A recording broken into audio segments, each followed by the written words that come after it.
Hello students, welcome back to my YouTube channel. ನಾನು ನಿಮಗೆ ಇವತ್ತಿನ ವಿಡಿಯೋದಲ್ಲಿ ರೀಟೇಲ್ ಮ್ಯಾನೇಜ್ಮೆಂಟ್ನಲ್ಲಿ ಸೆಮಿಸ್ಟರ್ ಎಕ್ಸಾಮಿಗೆ ಬರುವಂಥ ಥಿಯರಿ ಕ್ವಶನ್ಸ್ ಯಾವ್ದು ಅನ್ನೋದನ್ನು ತಿಳಿಸ್ತಾ ಇದ್ದೀನಿ. First one, what is retailing? Explain the functions and characteristics of ರಿಟೈಲಿಂಗ್.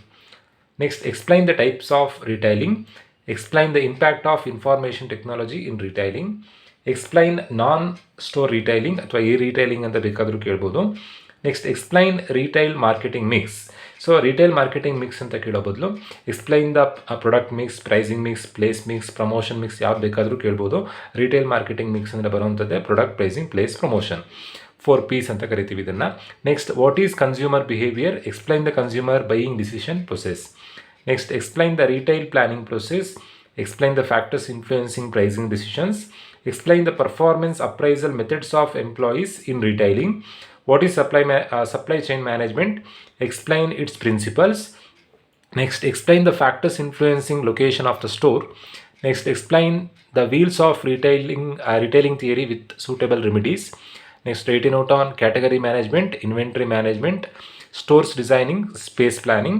Next, explain the social and ethical issues in retailing.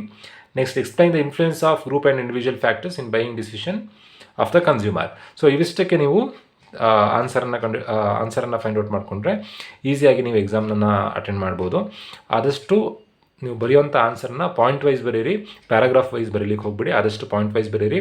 Introduction, main answer, conclusion, ಈ ಪ್ಯಾಟರ್ನ್ ಫಾಲೋ ಮಾಡಿದರೆ ಮಾತ್ರ ನಿಮಗೆ ಥಿಯರಿ ಸಬ್ಜೆಕ್ಟ್ನಲ್ಲಿ ಮಾರ್ಕ್ಸ್ ಸಿಗುತ್ತೆ.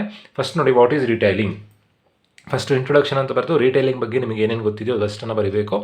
ನೆಕ್ಸ್ಟು ನಿಮ್ಮ ಮೈನ್ ಆನ್ಸರ್ ಬರೀಬೇಕು, functions and characteristics of ರಿಟೈಲಿಂಗ್. ಲಾಸ್ಟಿಗೆ conclusion ಅಂತ heading ಹಾಕಿ ರಿಟೈಲಿಂಗ್ ಬಗ್ಗೆ ನೀವೇನು ಕನ್ಕ್ಲೂಡ್ ಮಾಡ್ತೀರಾ, ಫಂಕ್ಷನ್ಸ್ ಮತ್ತು ಕ್ಯಾರೆಕ್ಟರಿಸ್ಟಿಕ್ಸನ್ನು ಅರ್ಥ ಮಾಡಿಕೊಂಡು ನೀವೇನು ಕನ್ಕ್ಲೂಡ್ ಮಾಡ್ತೀರಾ ಅನ್ನೋದನ್ನು ಲಾಸ್ಟಿಗೆ ಕನ್ಕ್ಲೂಷನ್ ಬರೀಬೇಕು. ಆದಷ್ಟು ಡಯಾಗ್ರಾಮ್ ಯೂಸ್ ಮಾಡಿ. ಡಯಾಗ್ರಾಮ್ ಯೂಸ್ ಮಾಡಿದರೆ ಮಾತ್ರ ನಿಮಗೆ 10ಗೆ ಒಂದು 8, 9, 15ಗೆ 13, 14 ಆ ಥರದಲ್ಲಿ ಮಾರ್ಕ್ಸ್ ಸಿಗುತ್ತೆ. ಆರೆಲ್ಸ್ ನಿಮಗೆ ಥಿಯರಿ ಸಬ್ಜೆಕ್ಟ್ನಲ್ಲಿ ಮಾರ್ಕ್ಸ್ ಕೊಡಲ್ಲ. ಸೊ ಹಾಗಾಗಿ ಈ ಪ್ಯಾಟರ್ನನ್ನು ಫಾಲೋ ಮಾಡಿ ಅಂತ ಹೇಳ್ತಾ ವಿಡಿಯೋ ಮುಗಿಸ್ತಾ ಇದ್ದೀನಿ. Thank you.